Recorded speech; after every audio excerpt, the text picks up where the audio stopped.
اعوذ باللہ من الشیطان الرجیم، بسم اللہ الرحمن الرحیم۔ بیست زیور، اور یہ ہے تیسرا حصہ، اور پارٹ ہے ہمارا 19 کا، یہ سیکنڈ پارٹ ہے، بڑا ہے یہ قربانی کا جو بیان ہے، یہ بڑا ہے، اس لیے اس کو ہم نے دعا تک ہی کل پڑھا تھا اور مسئلے نہیں پڑھتے، اب یہ پہلا مسئلہ ہے اس کا۔ بسم اللہ الرحمن الرحیم۔ مسئلہ ہے ایک، جس پر صدقہ فطر واجب ہے اس پر بقرہ عید کے دنوں میں قربانی کرنا بھی واجب ہے، اور اگر اتنا مال نہ ہو جتنے کے ہونے سے صدقہ فطر واجب ہوتا ہے تو اس پر قربانی واجب نہیں ہے۔ قربانی واجب نہیں، لیکن پھر بھی اگر کر دے تو بہت ثواب ہے، بہت ثواب پا رہا ہے۔ مسئلہ ہے 2، مسافر پر قربانی واجب نہیں، سفر میں تو نہیں، وہ نہیں کر سکتا۔ مسئلہ ہے 3، بقرہ عید کی 10ویں تاریخ سے لے کر 12ویں تاریخ کی شام تک قربانی کا وقت ہے، چاہے جس دن قربانی کرے، لیکن قربانی کرنے کا سب سے بہترین دن بقرہ عید کا دن ہے، پھر 11ویں تاریخ، پھر 12ویں تاریخ۔ مسئلہ ہے 4، بقرہ عید کی نماز ہونے سے پہلے قربانی کرنا درست ہے۔ بقرہ عید کی نماز ہونے سے پہلے قربانی کا کرنا درست نہیں ہے، سوری یہ میں نے غلط پڑھ دیا تھا۔ بقرہ عید کی نماز ہونے سے پہلے قربانی کرنا درست نہیں ہے، پہلے نماز پڑھو بعد میں کرو۔ جب لوگ نماز پڑھ چکے ہیں تب کریں، البتہ اگر کوئی کسی دیہات میں اور گاؤں میں رہتی ہو تو وہاں طلوع صبح صادق کے بعد بھی قربانی کر دینا درست ہے، شہر کے اور قصبے کے رہنے والے نماز کے بعد کریں۔ مسئلہ ہے 5، اگر کوئی شہر کی رہنے والی اپنی قربانی کا جانور کسی گاؤں میں بھیج دیوے تو اس کی قربانی بقرہ عید کی نماز سے پہلے بھی درست ہے۔ اگر کوئی شہر کی رہنے والی اپنی قربانی کا جانور کسی گاؤں میں بھیج دے تو اس کی قربانی بقرہ عید کی نماز سے پہلے بھی درست ہے، کیونکہ گاؤں میں کر سکتے ہیں، اگرچہ خود وہ شہر ہی میں موجود ہے، لیکن جب قربانی دیہات میں بھیج دی تو نماز سے پہلے قربانی کرنا درست ہو گیا، ذبح ہونے کے بعد اس کو منگوا لے اور گوشت کھاوے۔ مسئلہ ہے 2، 12ویں تاریخ سورج ڈوبنے سے پہلے قربانی کرنا درست ہے، جب سورج ڈوب گیا تو اب قربانی کرنا درست نہیں، تیسرے دن۔ مسئلہ ہے 7، 10ویں سے 12ویں تک جب جی چاہے قربانی کرے، چاہے دن میں چاہے رات میں، لیکن رات کو ذبح کرنا بہتر نہیں کہ شاید کوئی رگ نہ کٹے اور قربانی درست نہ ہو۔ مسئلہ ہے 8، یہ 6 تھا، سوری یہ 7 اور یہ 8۔ 10ویں 11ویں یا 12ویں تاریخ سفر میں تھی، پھر 12ویں تاریخ سورج ڈوبنے سے پہلے گھر پہنچ گئی یا 15 دن کہیں ٹھہرنے کی نیت کر لی تو اب قربانی کرنا واجب ہو گیا، جیسے نماز۔ اسی طرح اگر پہلے اتنا مال نہ تھا اس لیے قربانی واجب نہ تھی، پھر 12ویں تاریخ سورج ڈوبنے سے پہلے کہیں سے مال مل گیا تو قربانی کرنا واجب ہے۔ مسئلہ ہے 9، اپنی قربانی کو اپنے ہاتھ سے ذبح کرنا بہتر ہے، اگر خود ذبح کرنا نہ جانتی ہو تو کسی اور سے ذبح کروا لے، اور ذبح کے وقت وہاں جانور کے سامنے کھڑی ہو جانا بہتر ہے، اور اگر ایسی جگہ ہے کہ پردے کی وجہ سے سامنے نہیں کھڑی ہو سکتی تو بھی کچھ حرج نہیں۔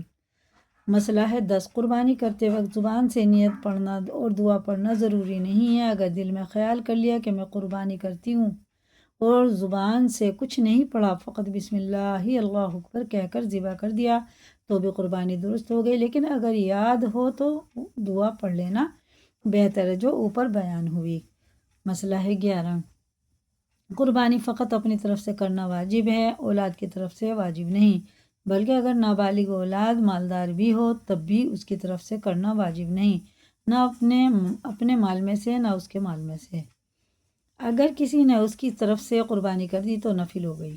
لیکن اپنے ہی مال میں سے کرے، اس کے مال میں سے ہرگز نہ کرے۔ مسئلہ ہے 12، بکری، بکرا، بھیڑ، دمبا، گائے، بیل، بھینسا، اونٹ، اونٹنی، اتنے جانور کی قربانی درست ہے اور کسی جانور کی قربانی درست نہیں۔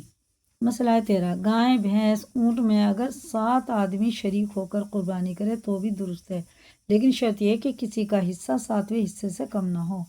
اور سب کی نیت قربانی کرنے کی یا عقیقے کی ہو، صرف گوشت کھانے کی نیت نہ ہو۔ اگر کسی کا حصہ 7ویں حصے سے کم ہوگا تو کسی کی قربانی درست نہ ہوگی۔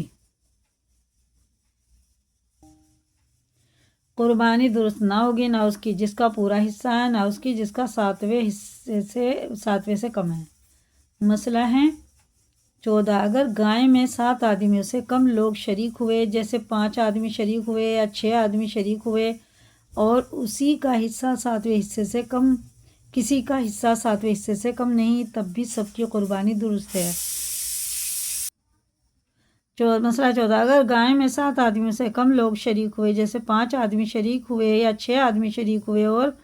کسی کا حصہ 7ویں حصے سے کم نہیں، تب بھی سب کی قربانی درست ہے۔ اور اگر 8 آدمی شریک ہو گئے تو کسی کی قربانی صحیح نہیں ہوئی۔ مسئلہ 15، قربانی کے لیے کسی نے گائے خریدی اور خریدتے وقت یہ نیت کی کہ اگر کوئی اور مل گیا تو اس کو بھی گائے میں شریک کر لیں گے اور ساجے میں قربانی کریں گے، اس کے بعد کچھ اور لوگ اس گائے میں شریک ہو گئے تو یہ درست ہے۔ اور اگر خریدتے وقت اس کی نیت شریک کرنے کی نہ تھی، بلکہ پورے گائے اپنی طرف سے قربانی کرنے کا ارادہ تھا، تو اب اس میں کسی اور کا شریک ہونا بہتر تو نہیں ہے، لیکن اگر کسی کو شریک کر لیا تو دیکھنا چاہیے جس نے شریک کیا ہے وہ امیر ہے کہ اس پر قربانی واجب ہے یا غریب ہے، جس پر قربانی واجب نہیں ہے اگر امیر ہے تو درست ہے، اور غریب ہے تو درست نہیں۔ جس پر قربانی واجب نہیں، اگر امیر ہے تو درست ہے، وہ کر سکتا ساجہ، اور غریب ہے تو درست نہیں۔ مسئلہ ہے 16، اگر قربانی کا جانور کہیں گم ہو گیا اسی لیے دوسرا خریدا، پھر وہ پہلا بھی مل گیا، اگر امیر آدمی کو ایسا اتفاق ہوا تو ایک ہی جانور کی قربانی اس پر واجب ہے، اور اگر غریب آدمی کو ایسا اتفاق ہوا تو دونوں جانوروں کی قربانی اس پر واجب ہوگی۔ غریب آدمی کو دونوں کرنے پڑیں گے، امیر ایک ہی کر لے گا تو ہو جائے گا۔ اور مسئلہ ہے 17، 7 آدمی گائے میں شریک ہوئے تو گوشت بانٹتے وقت اٹکل سے نہ بانٹے بلکہ خوب ٹھیک ٹھیک تول کر بانٹے، نہیں تو اگر کوئی حصہ زیادہ کم رہے گا تو سود ہو جائے گا اور گناہ ہوگا۔ البتہ اگر گوشت کے ساتھ کلے، پائے اور کھال کو بھی شریک کر لیا تو جس طرف کلا، پائے یا کھال ہو اس طرف اگر گوشت کم ہو درست ہے، چاہے جتنا کم ہو، جس طرف گوشت زیادہ تھا اس طرف کلا، پائے شریک کیے تو بھی سود ہو گیا اور گناہ ہوا۔ مسئلہ ہے 18، بکری سال بھر سے کم کی درست نہیں، جب پورے سال بھر کی ہو تب قربانی درست ہے، اور گائے بھینس 2 برس سے کم کی درست نہیں، پورے 2 برس ہو چکے تب قربانی درست ہے، اور اونٹ 5 برس سے کم کا درست نہیں، اور دمبا یا بھیڑ اگر اتنا موٹا تازہ ہو کہ سال بھر کا معلوم ہوتا ہو، اور سال بھر والے بھیڑ دمبوں میں اگر چھوڑ دو تو کچھ فرق نہ معلوم ہوتا ہو تو ایسے وقت 6 مہینے کے دمبا اور بھیڑ کی بھی قربانی درست ہے، اگر ایسا نہ ہو تو سال بھر کا ہونا چاہیے۔ مسئلہ ہے 19، جو جانور اندھا ہو یا کانا ہو، ایک آنکھ کی تہائی روشنی یا اس سے زیادہ جاتی رہی ہو، یا ایک کان تہائی یا تہائی سے زیادہ کٹ گیا، یا تہائی دم یا تہائی سے زیادہ کٹ گئی تو اس جانور کی قربانی درست نہیں۔ مسئلہ ہے 20، جو جانور اتنا لنگڑا ہے کہ فقط 3 پاؤں سے چلتا ہے تو چوتھا پاؤں رکھا ہی نہیں جاتا، چوتھا پاؤں رکھتا تو ہے لیکن اس سے چل نہیں سکتا، اس کی بھی قربانی درست نہیں، اور اگر چلتے وقت وہ پاؤں زمین پر ٹیک کر چلتا ہے اور چلنے میں اس سے سہارا لگتا ہے لیکن لنگڑا کر کے چلتا ہے تو اس کی قربانی درست ہے۔ اتنا یاد کریں، لائک کریں، دوسروں کو بھی شیئر کریں، اگر نئے چینل پہ سبسکرائب کریں۔